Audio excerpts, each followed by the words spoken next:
What's up, everybody? It's your boy, Marvin Melendez. You're listening to another episode of All My Friends Talk, where I talk to all my creative artists, advocates, and just around amazing friends. I'm so excited for this band today. I've been tracking them and listening to them for a while now, and they're so cool, so much fun. So Ben and Hannah from the Rally Club. What's up, guys? How are you? Hi. What's up? Thanks so much for having us. Yeah, thank you for coming. I'm so excited for this conversation, and we're going to get into this, but your music is so fun and so unique, and I'm so excited to kind of just talk and get to know you guys a little bit more. So I first heard of you guys. You guys were previously part of a band called the Forlorn Strangers, is that correct? And then you transitioned to the Rally Club. Do you mind if I ask what was that transition for? Like, where did that come from? Yeah. Sure. We loved being in Forlorn Strangers. It was so fun. We spent a long time on the road with our close friends and family in that band. And everybody kind of felt like it was a growing point about a year and a half ago. So Jesse's a producer now, and Chris, the guitar player, is married and moved away, and Abigail's doing her thing. So it was just kind of a natural growing point where everybody moved on. And there was definitely I think a factor too was we were looking at the sort of the musical world that we were in and realizing that we all together came to the realization that it wasn't necessarily the main thing that we felt like we could do, if that makes sense. Like there was a sort of an emotional ceiling for us, and we were like, well, I think that it became clear everybody just kind of had different irons in the fire and wanted to move into that. Yeah, no, I get that. So did y'all meet before from Forlorn Strangers, or have you guys always known each other? Like, what's the story behind you two? We always joke that we were kind of like a homeschool group band in that Hannah and I are married. We met in college, and then it was another good friend of ours, Christopher Banky from college, and then Hannah's sister, Abigail, right? Mm-hmm. And then Jesse, who we met here in Nashville. We were all just sort of, it felt like a familial situation, if that makes sense. Gotcha. The two of us, we met in college through a writers group. So it was actually like Ben and Chris and I would stay after the writers group and play songs together. And that's how Forlorn started. Right. And how Ben and I met. So we formed the band and started dating at the same time. Wow. So there was no, It's so all then, we've ever done together. Because why not, right? Yeah, I get that. And then so you transitioned from there to the Rally Club. Now you guys also toured with them for a long time, and I imagine once I don't think you guys are touring right now because of COVID. Is that a safe assumption? But I mean, being married, touring for so long, being in a relationship, what is that like on y'all's relationship? How's that feel? It's wild, man. I think that, if cards on the table, if we had it to do over again, we got married in 2014, and you see how I got that right? That's nice. Yeah. Right? We got married in 2014, and then we were full-time on the road basically almost exactly a year later. Mm-hmm. And I think it would have been, I don't know, I wouldn't trade it. It's tough to say I wouldn't trade it, but at the same time, it was a wild ride because like Hannah was saying, our relationship coincided with everything that was going on with the band. And so as a young newlywed couple, sometimes you need to kind of carve your own niche and kind of make some elbow room. But we were in a van for 19 months with family and some of our best friends. But even so, it poses its own challenges, but we were, right? Yeah. Yeah. I mean, our whole relationship has been pretty unconventional, but we don't know. That's how it's always been, and it works for us. Right. That's awesome. I definitely love touring, and I love moving, and so I'm happy that I get to do it with Ben. Right. If you're gonna be nomadic and do something creative, it's really cool to be able to do it with your partner as well. Yeah, that's awesome. That's so cool. Okay, so I was reading about you guys earlier, from your website. You guys have kind of both of you like have history of being sort of like nomadic, or at least traveling a lot. So is that correct? Does that does that still like play into like the way you guys make music now? Yeah, it's such a weird time, like you were saying, with COVID stuff. That's the Rally Club being kind of a newer band. All of our 2020 plans were touring and traveling, and so none of that's happening right now. Yeah. And that's okay, but definitely we're excited whenever we can again. That's always a part of our vision, not just touring, but doing cross-cultural experiences and actually like experiencing different places. Gotcha. Okay, so can I ask you about what you just said real quick about your cross-cultural experiences? Yeah. Because you mentioned that on your website. And I know you both, I think I read that you both at some point lived in different countries. Is that right? I haven't lived in, I've traveled a decent amount. My father's a pastor, and we did some missions work when I was a kid. But Hannah, on the other hand, my family lived in Kenya for a few years. Yeah. What do you mean by like the cross-cultural experience for you guys? Like, what did you mean by that? Yeah, I don't know if that's exactly the best phrase for it, but it's funny because I love touring, and touring is traveling, but it's also like kind of a grind. You do the same thing. You like sit in the green room. You might have a minute to go out and see somewhere. I mean, you get it when you can, but just being, I love traveling outside of that as well. So, and I love the idea of music as cultural exchange. So trying to not just tour, but like actually go to different cultures and like learn from them and visit and just share music and culture and things like that, more than just like playing clubs every night. If that, yeah, I don't know, does that clarify? No, yeah, that's so cool. Like, is there like any specific moment as far as your music goes? Is there like any particular moment that means anything for you? I feel like we had the opportunity to play at a lot of different festivals, which are, you know, hotspots for a lot of bands to be together, right, of different genres and different maybe cultural backgrounds. And music is funny because it's sort of incumbent on the idea that you want to have a voice and you want to be able to perform, and being in such a cosmopolitan environment as a lot of festivals are, you have the chance to also sit back and listen, and you just get to appreciate. And so while one doesn't necessarily stand out, I feel like we've had so many experiences of different ethnicities, different cultures, different beats, anything you can think of that happened in a festival environment, that we were just really gratified to be able to sort of lean back, know that our job at that point was to listen and absorb it and appreciate it and just let it ride. Yeah. Awesome. Now, I mean, we've been talking a lot about you guys touring and going out. Do you prefer touring, or like do you prefer recording or playing more local shows? Like I have a lot of musician friends, and some love being on the road, some love touring. Some are like, I hate performing live. Like it's not. They like the just creative, or like the songwriting process more in recording than the actual live shows. Do you guys have a preference? One of the reasons that I love being in a band and being a musician is because you get to do all of it. Like I love the cycle. I love going on a writer's retreat and getting a cabin somewhere maybe and just writing and being still and drinking coffee and not talking to anybody. And I love being in the studio where you're creative, but it still feels internally creative. And then getting to take that out on the road and interacting with people and seeing new places and getting sweaty on stage. I love all of it. And it's kind of like a natural creative cycle to me. Yeah. So you guys both have very different creative backgrounds. Like I saw Big Ben, you majored in theater, right? I majored in theater, that's right. Yeah. I hope you don't mind. I feel like I read a bunch about you guys, and now I'm just spilling it out on the podcast. No, it's so sweet. Thanks, man. Yeah. And then Hannah, you did spoken word for a while, right?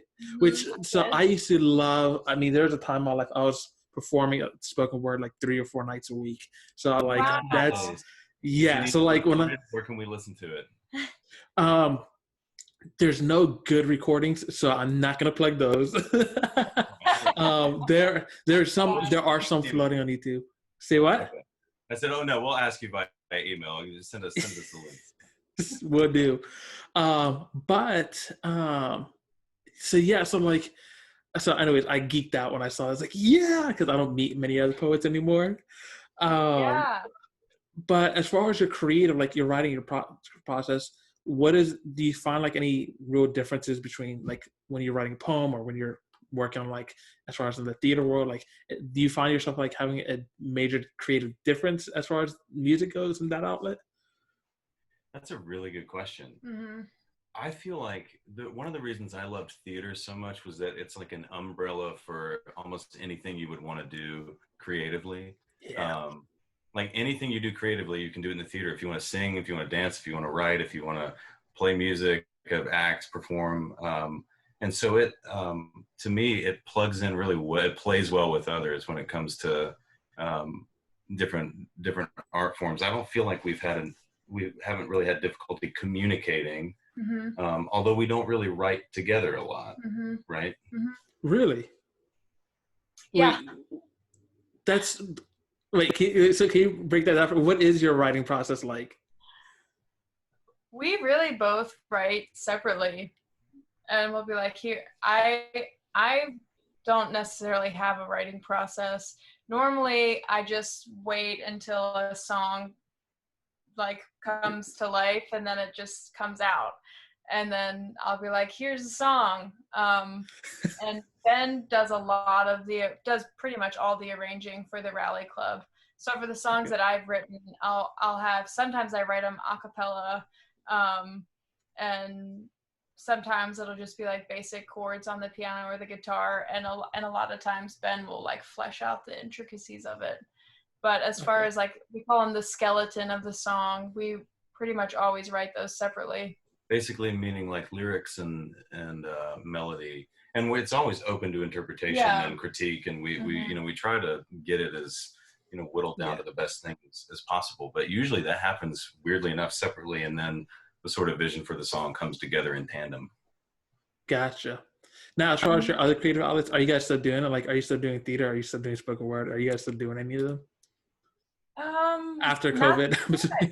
Not right now. Well, with enough tequila, I feel like Hannah will do the spoken word. That's true. Again, we'll see. I did comedy last summer. That was fun. I'm all right, not to be super weird and awkward. So like, feel like very like relatable for you guys, or you guys feel very relatable to me, only because like I started doing spoken word, then I started like doing like theater work. So like I started acting, and then going into So I wanted to write a movie, but I didn't know how to act. So short story, I jumped into a couple plays to figure what it's like. Then I started doing. I did in high school. I grew up in Florida, and there's a town I grew up in a town called Gainesville, and then there's a city there right next to it called High Springs. So that's where I started doing theater.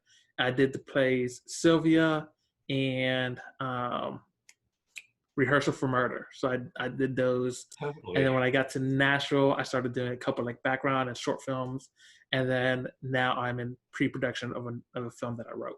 So, but then I started doing podcasts because I really wanted to feel out the music world, because I love music.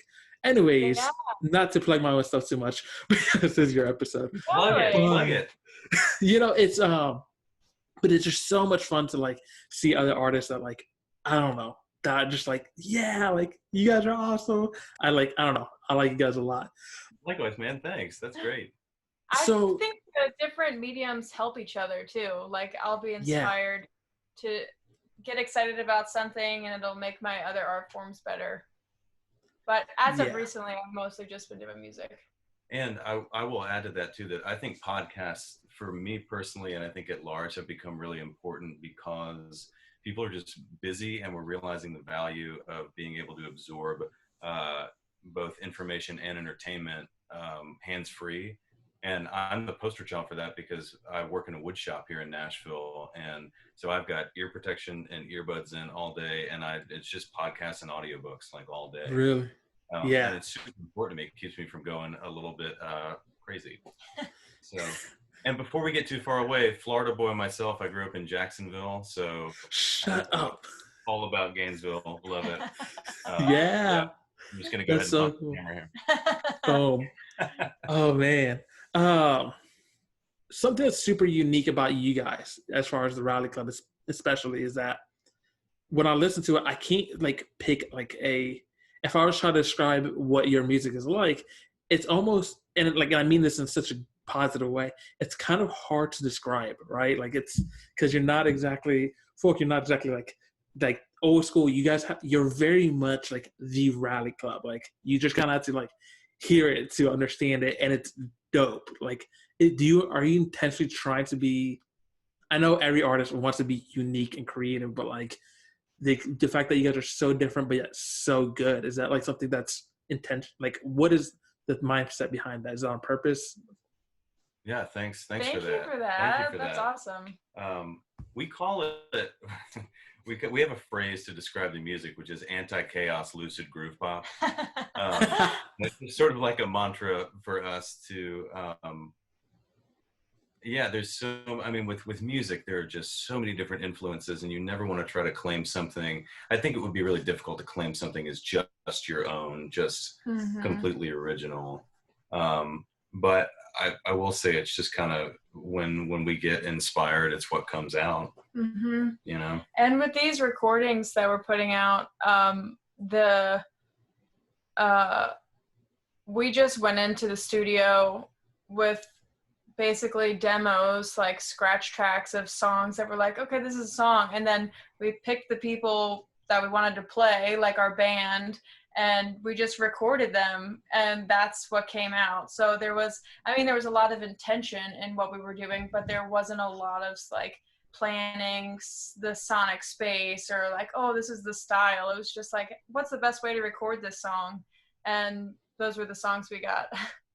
Gotcha. That's cool. Something that's also really interesting about your music is that, like, I guess I think at least all the ones I've heard, they're all sung like in like all harmonies. There's not really like many solos or one person just going off on their own riff. But like, is that also intentional? Why is that? I don't hear just one voice. I would say that's probably we love doing harmony because it's a stylistic choice. You know, not everybody does it. Not everybody can do it, or not everybody wants to do it. We can and we want to, so we do. And it can be so in that sense, it can attract attention. You know, it can add interest to what we're trying to do.